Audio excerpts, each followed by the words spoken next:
आइए, सुनिए, देखिए, समझिए सनातन सत्य। जैसी दृष्टि वैसी सृष्टि, दृष्टि विज्ञान। कुदरत, कुदरती रचना एवं कुदरत के कानून से शाश्वत सुख की प्राप्ति।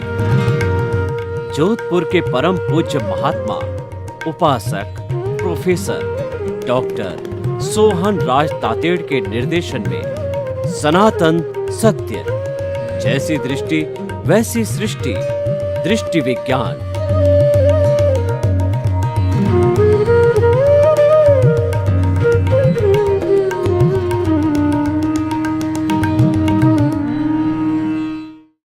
भाई और बहनों, मातृशक्ति को नमन।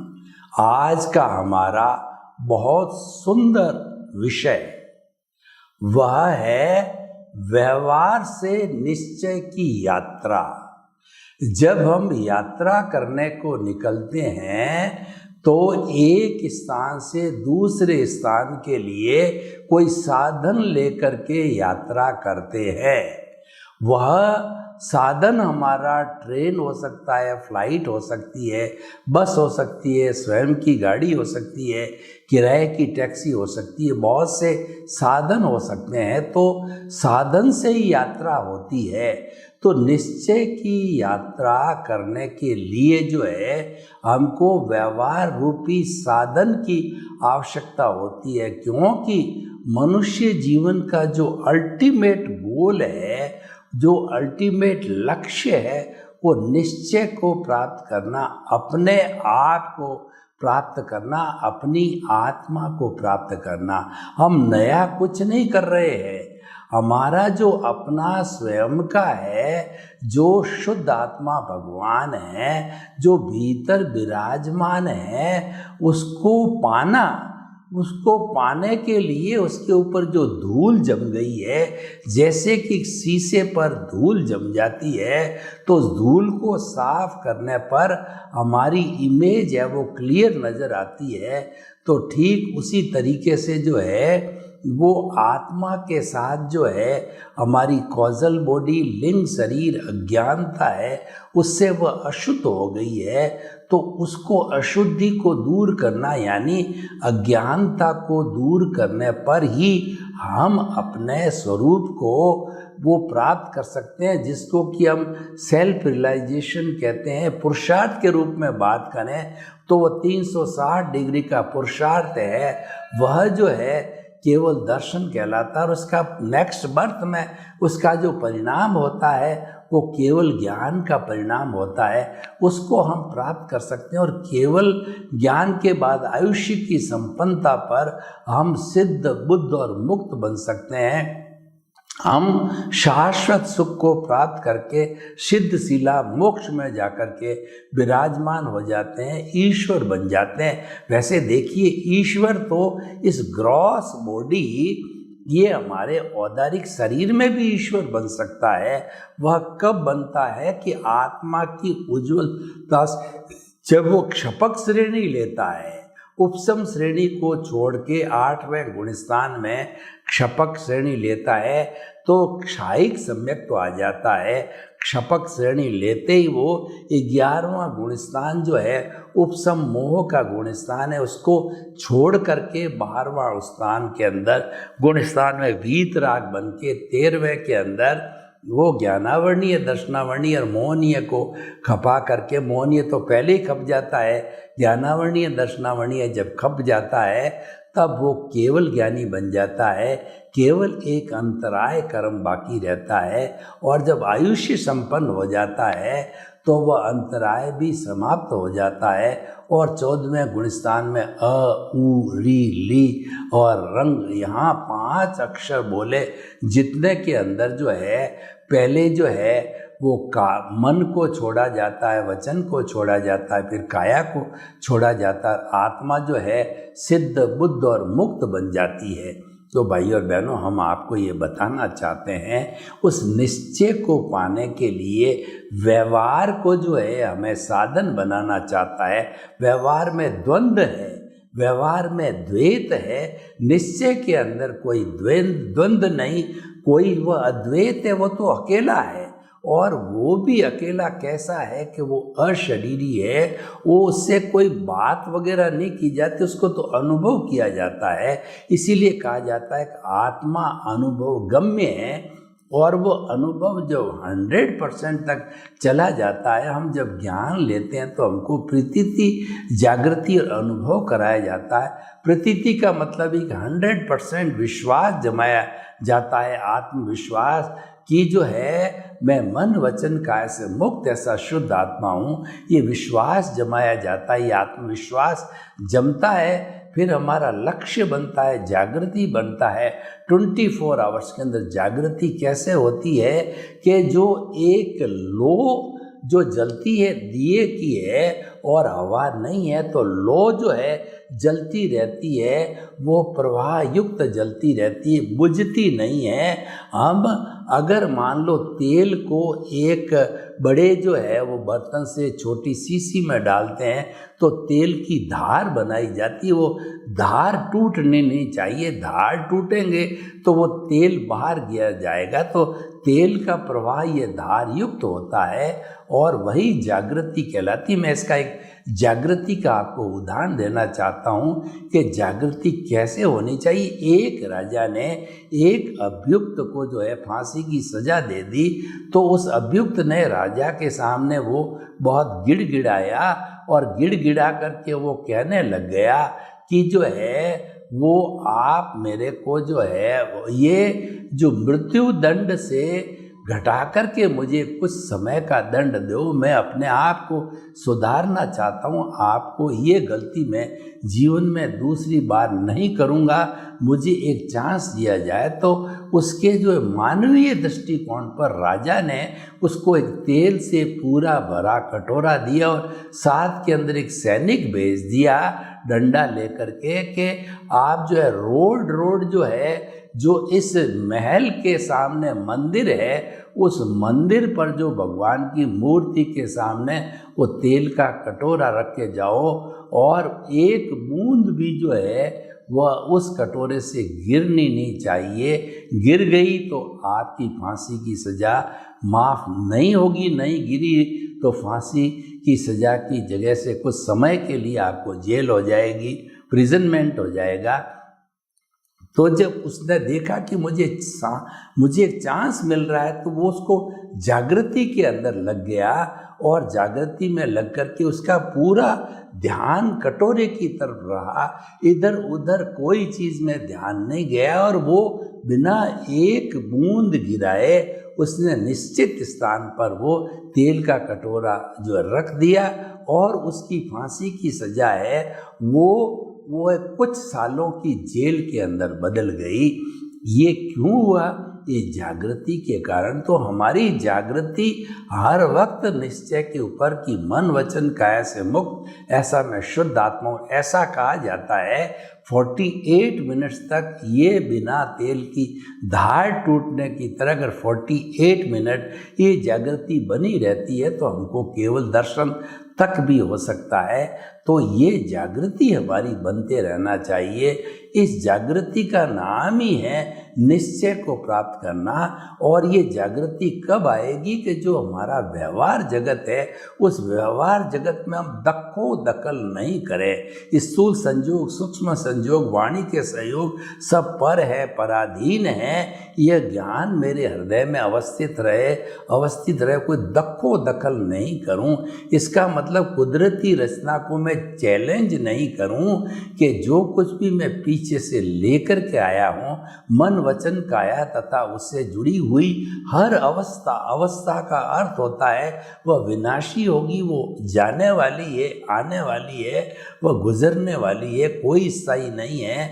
हर अवस्था मात्र कुदरती रचना है और वह व्यवस्थित नियत है, प्रीडेस्टिन्ड है। वो हम पीछे से फिक्स करके लाए हैं। एक अतिरिक्त सांस लेने की भी हमारे को कोई स्वतंत्रता नहीं है।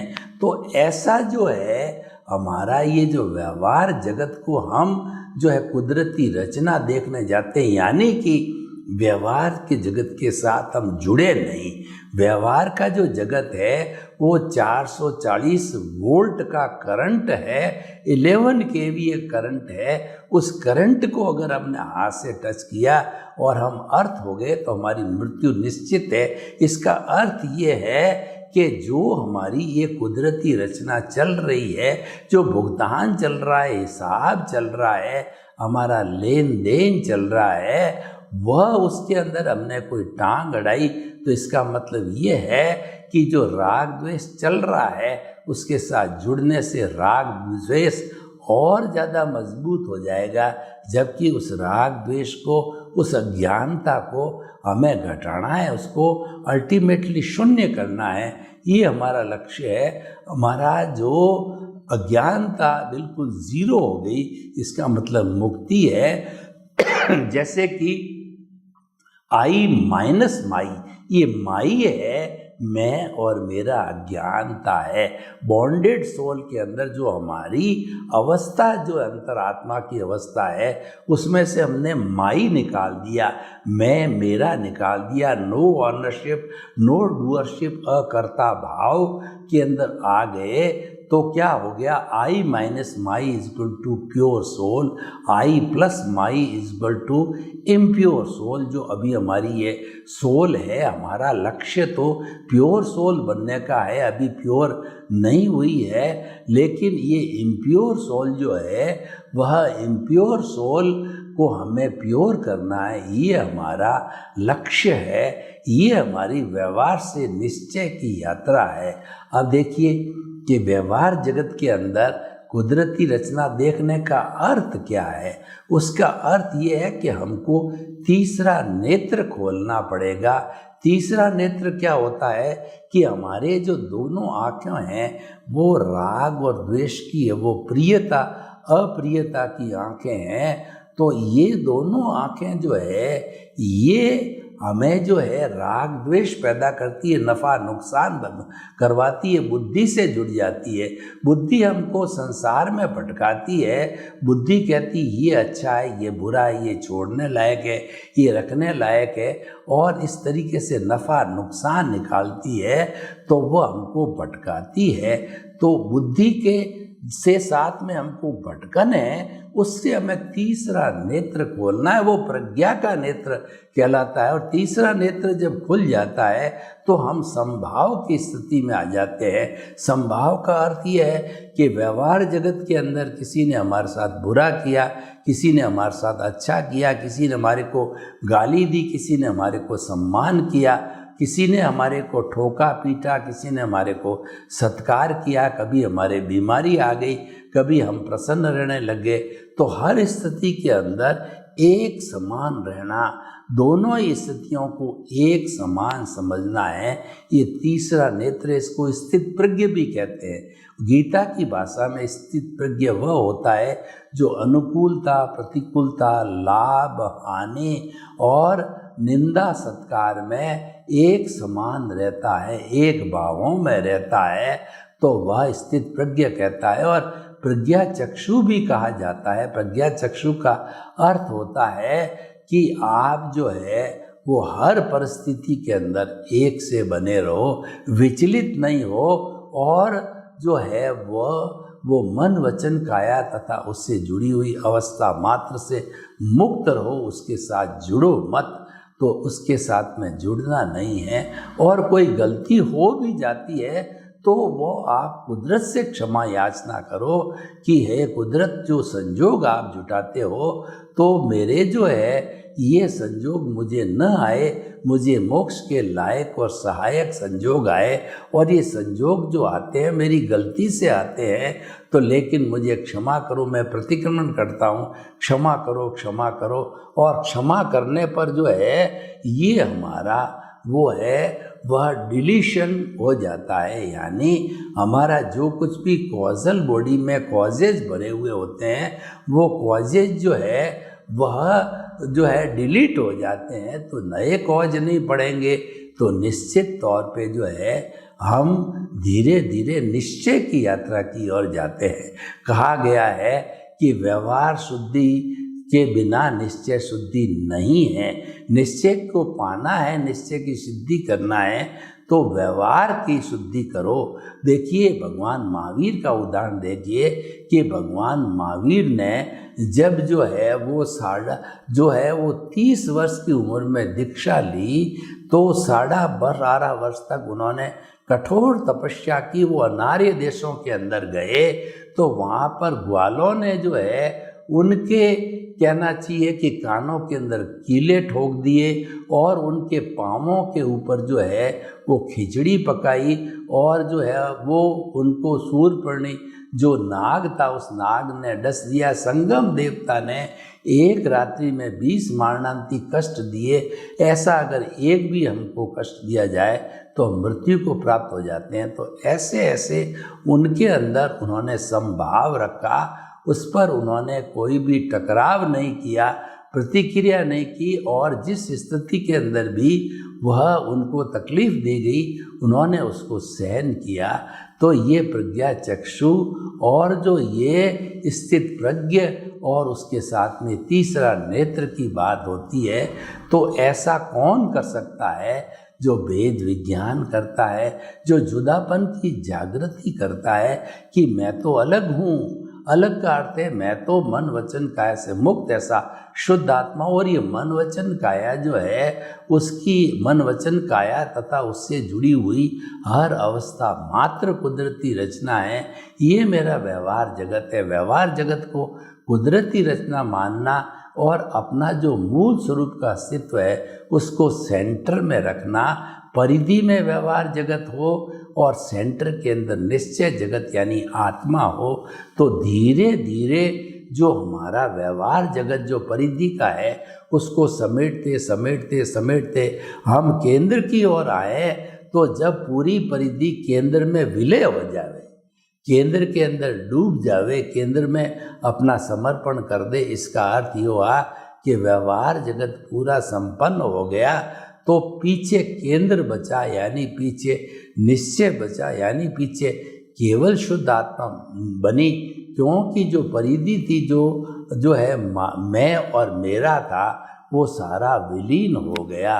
तो भाई और बहनों बहुत सुंदर विषय है और हम ये कहना चाहते हैं कि जो है ये जो हमारा व्यवहार जगत है ये भुगतान का जगत है, ये परिणाम का जगत है, ये हिसाब का जगत है, ये लेन देन का जगत है। ये हमको जन्म से मृत्यु तक जो है इससे जूझना पड़ता है। कई लोग हमको दुख देने वाले आएंगे, कई हमको सुख देने वाले आएंगे, लेकिन सबको कुदरती रचना मानना यानी उसको जो है वह निर्दोष मानना कि ये जो मेरे साथ व्यवहार कर रहा है इसका कोई दोष नहीं है। क्योंकि दुनिया के अंदर कोई भी व्यक्ति जो है कर्ता बन नहीं सकता, कोई व्यक्ति दोषी होता नहीं है। पूरी सृष्टि जो है वह निर्दोष है और वह वीतराग है। दोष होता है वो हमारी अज्ञानता का है। अज्ञानता के कारण जो है हमारा ये व्यवहार जगत खड़ा है और हम उस अज्ञानता को मिटा करके धीरे धीरे सम्यक ज्ञान सम्यक दर्शन को प्राप्त करेंगे। ज्ञान से विज्ञान की ओर जाएंगे तो अज्ञान धीरे धीरे गुलता गुलता जीरो हो जाएगा। यानी व्यवहार जगत से हम निश्चित जगत की यात्रा बड़े आराम से कर लेते हैं।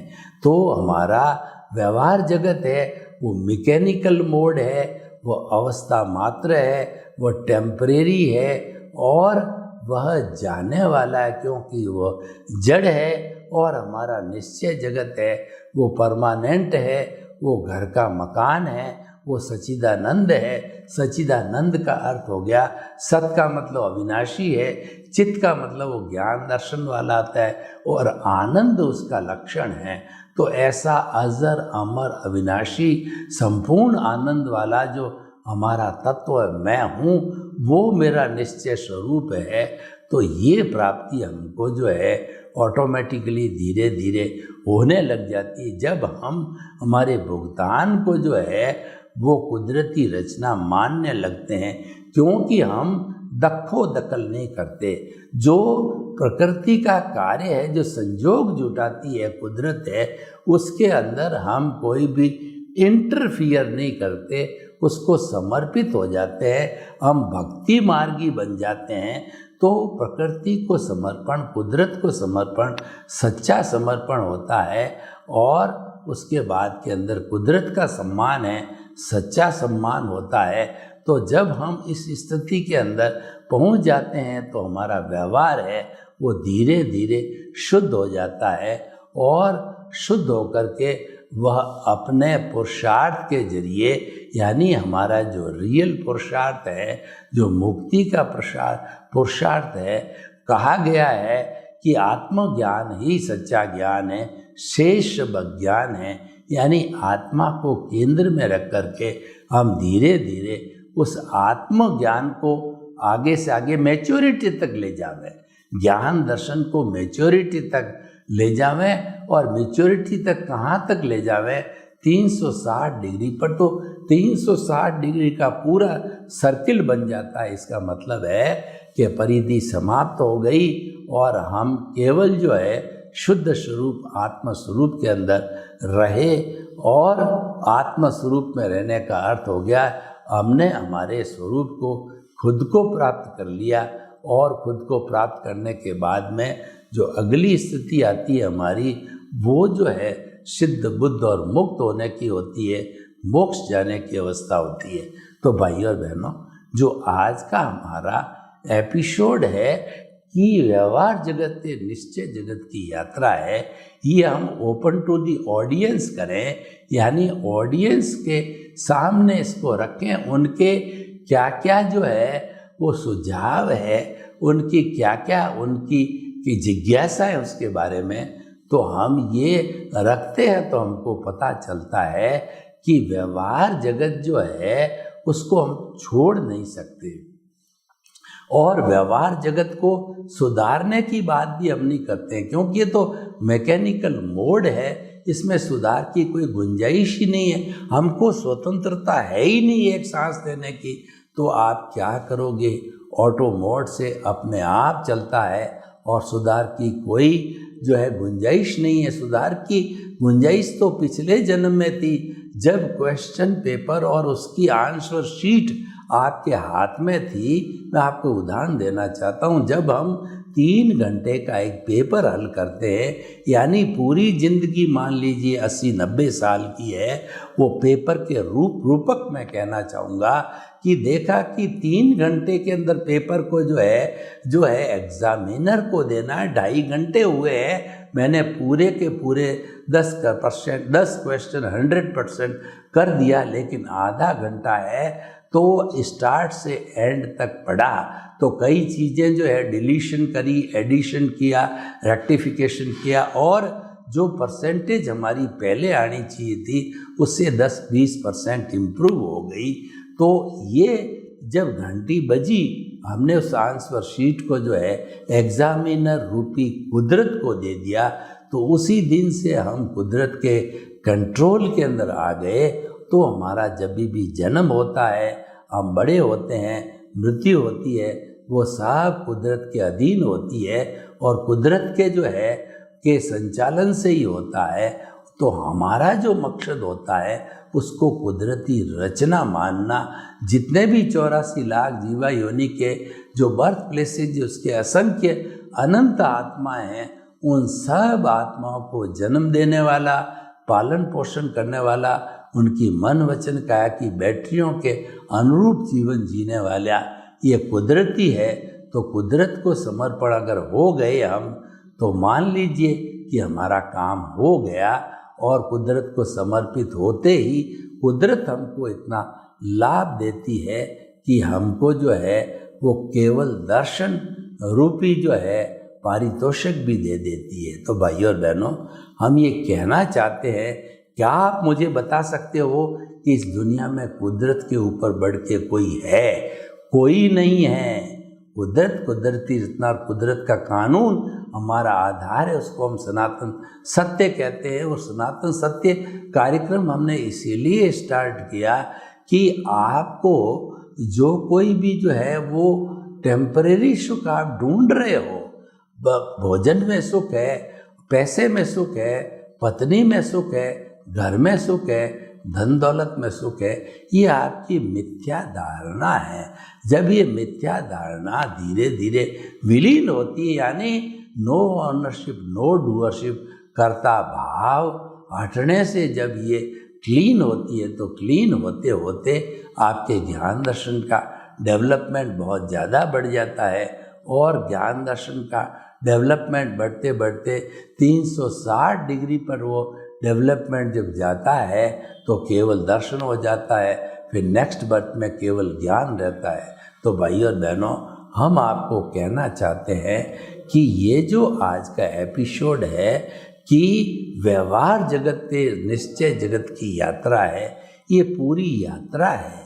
ये यात्रा हमको जो है पूर्ण अपना लक्ष्य बना करके, और लक्ष्य के साथ में जागृति होनी चाहिए, प्रीति होनी चाहिए, उसके साथ रख करके हम व्यवहार जगत को जो है वो उपभोग करें, तो निश्चित तौर पे हमको निश्चय जगत की प्राप्ति हो सकती है।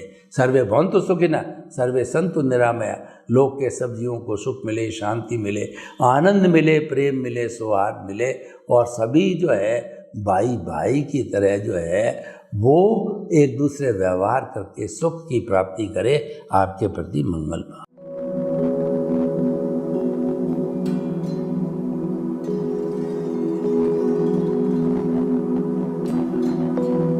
एक ऐसा अंतर्राष्ट्रीय ख्याति प्राप्त मानव जो गुरु प्रेरणा से पिछले 20 वर्षों से वानप्रस्थ जीवन जीते हुए 24 घंटे मानवता की सेवा में संलग्न है। एक ऐसा मानव जो अभी राष्ट्रीय, अंतर्राष्ट्रीय टीवी चैनलों पर 7,500 एपिसोड के माध्यम से सनातन सत्य, आत्मविज्ञान एवं पुनरुत्थान, व्यवहार एवं निश्चय जगत के जीवनोपयोगी विषयों पर हृदय स्पर्शी प्रवचन कर चुका है। उस मानव का नाम है महात्मा उपासक प्रोफेसर डॉक्टर सोहन राज तातेड़। प्रोफेसर तातेड़ द्वारा योग, दर्शन, शिक्षा विषयों पर रचित पीएचडी स्तर के 250 शोध ग्रंथ भारत के 100 प्रतिष्ठित विश्वविद्यालयों में शोधार्थी पढ़ रहे हैं, तथा वे सभी शोध ग्रंथ वहां की सेंट्रल लाइब्रेरियों में उपलब्ध हैं। महात्मा सोहन राज ने अभी तक हजारों स्कूलों, कॉलेजों, विश्वविद्यालयों एवं संस्थाओं में सेमिनार, वर्कशॉप, कैंप लगाकर लाखों विद्यार्थियों को योग, दर्शन, शिक्षा का प्रशिक्षण देकर उन्हें सुसंस्कारित किया।